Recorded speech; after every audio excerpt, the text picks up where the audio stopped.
Number 3 will have this limit, and to do this limit the easy way, we are going to use the fact. So let me remind you guys what that is.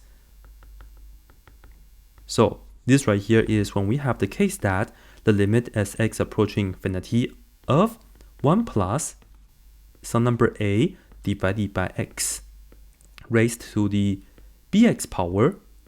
This right here gives us e to the ab power. So how do we use it though? Here we have the limit as x approaching infinity of x over x plus 2 raised to the x power. Well, the thing is that we have two terms on the bottom. It's hard for us to split the fraction, right? So let's go ahead and take the reciprocal. So this right here is the limit as x approaching infinity. Let's actually look at it as x plus 2 over x. But what do we have to change in order for us to do this? Well, let's just negate the exponent. Let's have a negative x right here. Well, the negative exponent tells you to do the reciprocal of the inside, so these two are equivalent.